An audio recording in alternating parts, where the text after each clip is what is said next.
दिल्ली में बुलडोजर वाली पॉलिटिक्स अब परवान चढ़ती जा रही है। पहले जहांगीरपुरी में बुलडोजर चलने पर बवाल हुआ, अब जब बुलडोजर का मुंह शाहीन बाग की तरफ मुड़ा तो यहां की सियासत भी फिर से एक्शन में आ गई है। आम आदमी पार्टी ने बीजेपी दफ्तर के बाहर विरोध का तंबू गाड़ दिया तो मेयर की ओर से कहा गया है कि शाहीन बाग में सरकारी जगहों पर अतिक्रमण हुआ है। सवाल है कि क्या दिल्ली में बुलडोजर वाले एक्शन के पीछे सियासत है? दिल्ली में होने वाले नगर निगम चुनाव पर भी सियासी दलों की नजर है। ऐसे में सवाल यह भी है, क्या दिल्ली में बुलडोजर बहाना एमसीडी चुनाव ही असली निशाना है? आज दंगल में बहस इन्हीं सवालों के इर्द गिर्द होगी, लेकिन उसके पहले यह रिपोर्ट देखिए।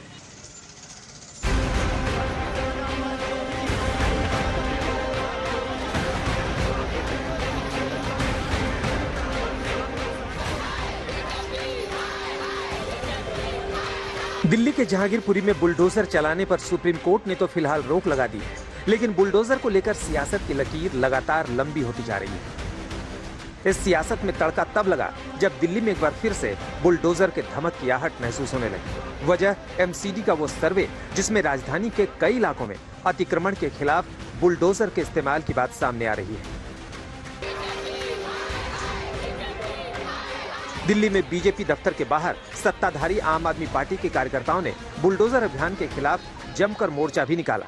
बुलडोजर एक्शन को वापस लेने की मांग की।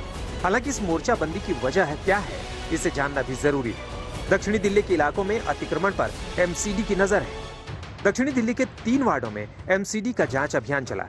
जैतपुर, सरिता विहार, मदनपुर खादर में एमसीडी ने अतिक्रमण की जांच की। एमसीडी के मुताबिक शाहीन बाग में भी सरकारी जगहों पर लोगों ने अवैध कब्जा कर लिया है और इन तमाम जगहों पर कार्रवाई की जाएगी। दक्षिणी दिल्ली म्युनिसिपल कॉर्पोरेशन के मेयर ने अतिक्रमण का सर्वे भी किया और अब एसडीएमसी के मेयर निगम के अधिकारियों के साथ अहम बैठक है। मेयर का आरोप है कि शाहीन बाग, सरिता विहार, कालिंदी कुंज में लोगों ने अवैध कॉलोनी काटकर अवैध कब्जा कर लिया है।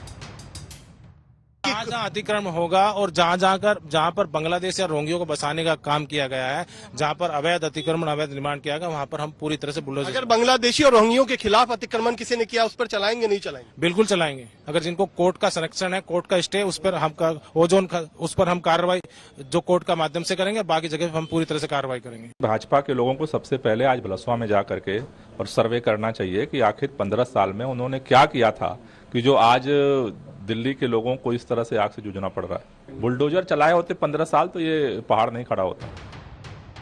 एमसीडी की टीम का सर्वे तो तैयार है। मेयर ने यहां तक कहा है कि जरूरत पड़ी तो कभी भी कार्रवाई संभव है। जिन इलाकों को चिन्हित किया गया है उनमें से अधिकांश इलाके यमुना के किनारे बसे हैं। हालांकि बुलडोजर एक्शन का अगला गढ़ दिल्ली हो सकता है, लेकिन सियासी शोले अभी से बरसने शुरू हो चुके हैं। ओवैसी से लेकर महबूबा मुफ्ती तक इसे अल्पसंख्यकों के खिलाफ केंद्र का एक हथियार बता रहे हैं।